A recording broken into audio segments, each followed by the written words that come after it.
August 28th, I drive into Bastrop, Texas for the first time as an economic developer. I had a couch, a chair, a TV, and a bed. My wife wasn't coming yet. She still had kids in school. Took a vacation after the first week, Labor Day weekend. Went on vacation with the family and drove into Bastrop the second time, a week to the day later, to the next scene that's coming up here. It was one of the worst wildfires in Texas history. 1,694 homes lost, 34,000 acres. Economic developer, first time, didn't know anybody. Driving in, my town's on fire. What do? I drove to the emergency operations center, was at the convention center. Fought my way in. I've been there a week, nobody knew who I was. They weren't sure if I should be in or not. Showed my city badge, I got in.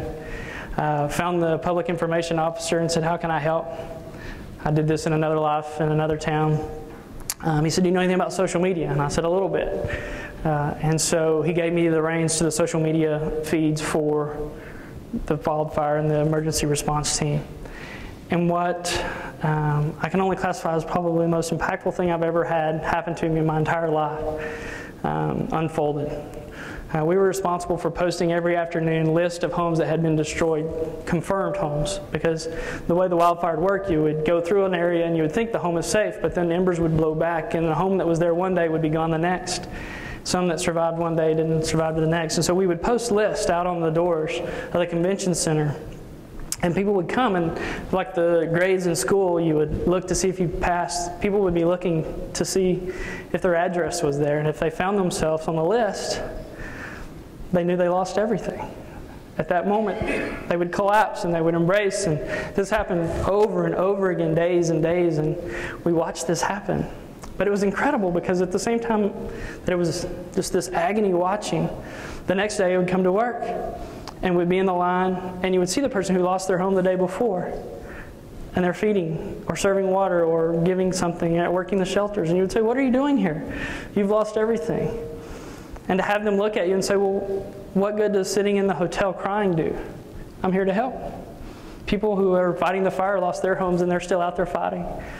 And so I began to really, I've moved to the right place. But then as more and more homes got lost, as an economic developer, I began to worry. All these homes were, we've lost our lost pines. That's what we're known for. And people are losing their homes and we're a bedroom community to Austin. What if they move away? As an economic developer who moved into Bastrop with a lot of promise next to Austin, this growing metro, to have this happen, suddenly I'm faced with, what if they leave?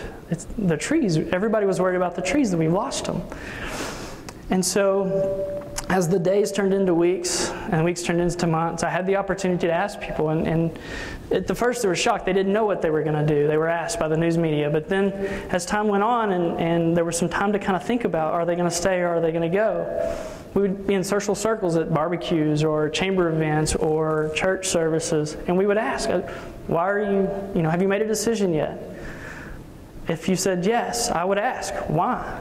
Why are you staying? I mean, no offense, but is it our great schools? Is it our awesome park? Is it the cool convention center we just built? Is it the public library that we spent all the money on? Is it the streets, the water, the sewer?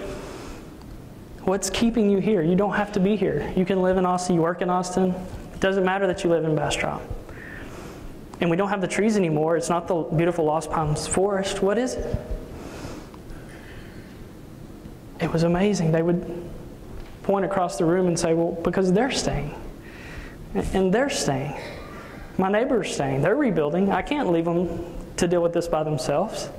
The Moms Club. I've met them. I can't leave them. They're staying. So I began to figure out it's not about the trees. It wasn't about the stuff that we, as economic developers, build. We got to build the best parks. We got to build the best libraries. We got to build the best infrastructure. Because it's not about that. It's not just about that. That's the bait on the hook. That's what gets people into your community, right? That's the flashy thing that gets them there. But what gets them to stay there is the community that they build around that infrastructure. So I think as economic developers, if we just worry about the infrastructure, we've only done part of the job. Our job as economic developers to just build the community around the infrastructure we've worked so hard to get in place and allow them to decide what to build and to make it a home. Thank you very much. My name is Dave Quinn. I'm from Bastrop, Texas.